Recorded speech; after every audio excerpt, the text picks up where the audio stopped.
Guys नमस्कार। आपका स्वागत है फिर से हमारे चैनल जी टॉक्स में। तो हम रेगुलर बेसिस में बहुत सारे प्रोडक्ट्स और सर्विसेज यूज़ करते हैं अपने डे टू डे लाइफ में। तो कंपनीज ये रेवेन्यू जनरेशन के लिए, अपने प्रॉफिट अर्न करने के लिए ये मार्केट में अपनी सर्विसेज या प्रोडक्ट्स लाती है। सेल करने का जो मेन रोल रहता है वो सेल्स डिपार्टमेंट का रहता है।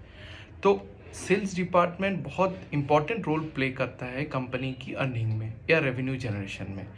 तो हम आज देखेंगे कि एक सेल्स पर्सन क्या चैलेंज फेस करता है अपने डे टू डे लाइफ में और उसको ओवरकम कैसे करके अपनी सेल को कंप्लीट करता है। सेल्स प्रॉब्लम किसी भी शेप और किसी भी साइज में आ सकती है एक सेल्स पर्सन के लाइफ में, डे टू डे, जो वो सोचा नहीं होगा, कभी प्लान नहीं किया होगा, ऐसे भी इश्यूज आ सकते हैं। लेकिन वही वो मोटिवेटेड रह के वो इश्यूज को फेस करता है और उसके सॉल्यूशन को भी ढूंढता है। और इससे क्या होता है, उसके decision making capability, flexibility, adaptability, ये सारे स्किल्स उसको आते रहते हैं जो कि उसके करियर में हेल्प करता है। तो चलिए देखते हैं चैलेंज नंबर 1।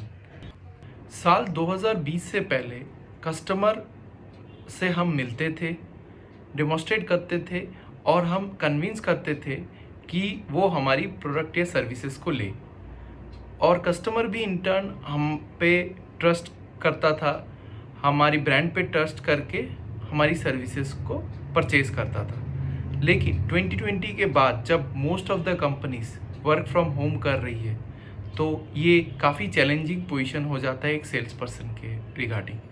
तो इस टाइम हमें अपनी सर्विसेज या प्रोडक्ट्स को वर्चुअली प्रेजेंट करना है।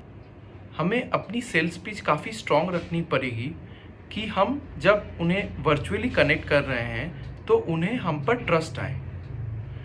रैपो बिल्डअप करने के लिए हमें फ़ोन या मैसेज का यूज़ कर सकते हैं, और हमें जूम और स्काइप कॉल्स का ऑप्टिमली यूज़ करना होगा अपने प्रोडक्ट या सर्विसेज को डेमोस्ट्रेट करने में। इस दौरान आप जितना ज़्यादा टेक्नोलॉजी का यूज़ करेंगे उतनी अच्छी से आप सेल कर पाएंगे। Challenge number 2, leads don't have purchasing power और sales cycle is going too long. ये दोनों पॉइंट्स को मैंने एक ही पॉइंट में क्लब कर लिया है। इनिशियल कुछ इंटरेक्शंस में ही हमें पता लगती है कि ये बंदे के पास वो ट्रिगर नहीं है कि वो परचेजिंग पावर में हेल्प कर सके। तो अब क्या, अब आपकी सेल्स जो साइकिल होगी वो भी लंबी होती चलेगी। इनिशियली हम इंटरेक्ट करते हैं जूनियर एग्जीक्यूटिव्स के साथ, बट हमें साइमल्टेनियसली ऑर्गेनाइजेशन हायरार्की को भी मैप कर लेनी है, क्योंकि परचेजिंग डिसीजन जो रहती है वो ओनर्स, सीएक्सओ या हेड्स के पास ही रहती है। उनको हमें कांटेक्ट करनी है ताकि हमारी सेल जल्दी हो जाए। गेटकीपर से भी आप हेल्प ले सकते हैं, जो मैंने पिछले वीडियो में बनाया था। हो सकता है कि आप डिसीजन मेकर से ही इंटरेक्ट कर रहे हो, लेकिन तब भी आपकी सेल साइकिल लंबी हो रही है। ये फाइंड आउट करना है कि आपने अर्जेंसी क्रिएट करी है, क्या आपने उनको वो पेन रियलाइज़ हो और उससे क्या इम्प्लीकेशंस हो रही हैं उनको रियलाइज़ हो, क्या वो आपने रियलाइज़ करवाई है कि आपके पास वो सॉल्यूशन है, उनके लिए बेस्ट ट्रेड ऑफ है। आप कुछ एग्जांपल भी दे सकते हैं, जैसा आपने कुछ ऑफर्स दे सकते हैं कि इस डेडलाइन में अगर आप करते हैं तो आपको ये ऑफर मिलेगा, या आप अपने प्रोजेक्ट का जो स्टार्टिंग डेट है, लॉन्चिंग डेट है, वो अपने टाइम पीरियड में दे सकते हैं। जैसे कि आपको फलाना टाइम लगेगा प्रोजेक्ट स्टार्ट करने में, अगर आप आज ऑर्डर देते हो तो आपको फलाना टाइम लग ही जाएगा, तो तब तक आप प्रोडक्ट या प्रोजेक्ट को लॉन्च कर सकते हो। तो आप वेटिंग टाइम बता सकते हो कस्टमर को, सपोज 1 महीने का, 2 महीने का, या 3 महीने का, या 15 दिन का। थर्ड चैलेंज जो है, unqualified leads consuming most of the sales person time. तो गाइज, जैसे ही एक सेल्स पर्सन टेन्यूर्ड होता जाता है ऑर्गेनाइजेशन में, उसके पाइपलाइन भी बढ़ते जाते हैं प्रोस्पेक्टिव लीड्स के। लेकिन ऐसा देखा गया है कि सेल्स पर्सन जो है अपना ज़्यादा से ज़्यादा समय अनक्वालिफाइड लीड्स में ही बीत जाता है, जो कि अनप्रोडक्टिव हो गया। तो गाइज, इससे कैसे बचे? तो जैसे ही आप इंटरेक्शंस होती हैं तो आपको वो फिगर आउट कर लेनी है कि ये लीड जो है ये आपका क्लाइंट बन सकता है कि नहीं। अगर वो नहीं बन सकता तो आपको वहीं रुक जाना है, उसको फिर फॉलो अप में नहीं लाना है। तो ये आपको कैसे पता लगेगा? कंपनी के बारे में स्टडी करने पर, फैसिलिटी के बारे में स्टडी करने के बाद ये भी स्टडी कर सकते हैं कि आपके कंपटीशन के प्रोडक्ट्स वो यूज़ कर रहे हैं कि नहीं, परचेजिंग पावर है कि नहीं कंपनी में। तो ये सारी चीज़ें आपको देखनी होती है ताकि आपकी अनक्वालिफाइड लीड्स ज़्यादा ना बढ़े। ऐसा देखा गया है कि बहुत सारी लीड्स हमारी एक स्टेज में जाके रुक जाती है। जैसे जैसे पाइपलाइन बढ़ जाती है सेल्स पर्सन के पास और उसको डे टू डे एक्टिविटीज़ में इतना बिजी हो जाते हैं कि वो इतना आइडियाज़ नहीं रहता है कि कौन सी लीड किस स्टेज में है। हो सकता है कि कुछ लीड्स उनसे स्किप हो गई और फिर स्टॉल ठंडे बस्ते पे चली गई। तो गाइस काफ़ी ज़रूरी है कि हमें लीड्स को देखना कि किस पोजीशन में है। तो अब तो फ़िलहाल बहुत अच्छा हो गया है, CRM टूल्स आ गए, आपको अपने प्रायोरिटीज़ के अनुसार आपको वो डेटा रिट्रीव करके देते हैं। रेवेन्यू वाइज हो गया, प्रायोरिटी वाइज जैसा हो गया, हॉट है, वार्म है, कोल्ड है, उसके अकॉर्डिंग आपको ट्रिगर कर देते हैं, आपको बता देते हैं कि इसको इस टाइम पे फॉलो अप करनी है। तो इस CRM टूल्स का हमें भरपूर यूज़ करना है ताकि हमारी लीड्स कोई ठंडे बस्ते पे ना जाए। Fourth challenge, post sale support और dissatisfying customers can consume most of the sales persons time. Sales person बहुत मेहनत करके कन्विंस करता है कस्टमर को अपने प्रोडक्ट या सर्विसेज को लेने के लिए। कस्टमर वो ट्रस्ट दिखाता है ब्रांड को परचेज करके।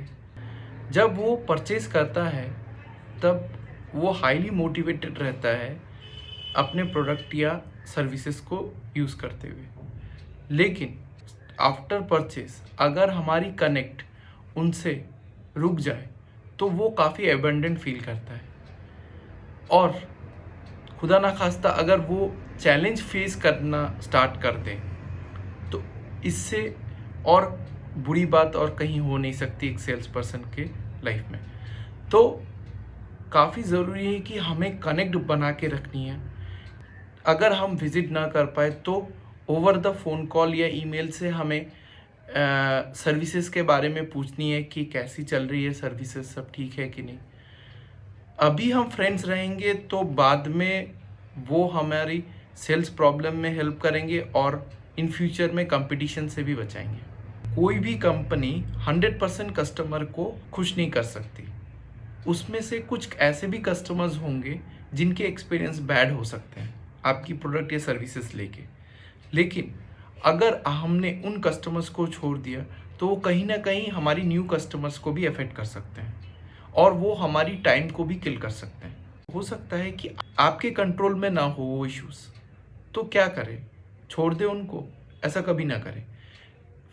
उनको एंगेज करें, उनसे पूछे कि उनको क्या प्रॉब्लम फेस हो रही है, उनको क्या इश्यूज़ हो रही हैं। अगर आपके कंट्रोल में ना हो तो अपने सीनियर से हेल्प लेके हेल्प करें या अपने कस्टमर सर्विस डिपार्टमेंट हो तो उनसे हेल्प ले लें। तो इन सब कस्टमर को डील करने का एक ही तरीका है, एंगेज करें ना कि अवॉइड करें। लास्ट हम देखेंगे कि ये सारे जो चैलेंज मैंने जो अभी डिस्कस किए वो हमें लीड करता है सेल्स प्रेशर में, वो हमें लीड करता है डीमोटिवेशंस। तो जब सेल्स टीम या सेल्स डिपार्टमेंट के ऊपर इतना इम्पॉर्टेंट टास्क है कि वो रेवेन्यू जनरेट करने के लिए है कंपनी के लिए, को काफ़ी प्रेशर का भी सामना करना पड़ता है डे टू डे लाइफ में। तो उसको सेल्स प्रेशर हो गया, टारगेट का प्रेशर हो गया, बॉसेस का प्रेशर हो गया, क्लाइंट की इश्यूज हो गए, रिजेक्शन का इशू हो गया। तो इससे क्या होता है, वो डे टू डे लाइफ में जब ये फेस करता है तो कहीं ना कहीं डिमोटिवेटेड हो जाता है। तो गाइस डिमोटिवेटेड एकदम नहीं होना है। हमारी जो ये इश्यूज हम फेस कर रहे हैं, चैलेंजेस फेस कर रहे हैं, हमें अपने पीयर्स या अपने बॉसेस का हेल्प लेना है। तो फ्रेंड्स, आपने देखा कि एक सेल्स पर्सन के लाइफ में डे टू डे क्या चैलेंजेस आ सकती है और उसको कैसे सॉल्व किया जा सकता है। तो गाइस, वीडियो को अगर अच्छा लगे तो ज़रूर लाइक शेयर करिए और ज़रूर मेरे चैनल जी टॉक्स को सब्सक्राइब करिए। Thank you and good bye.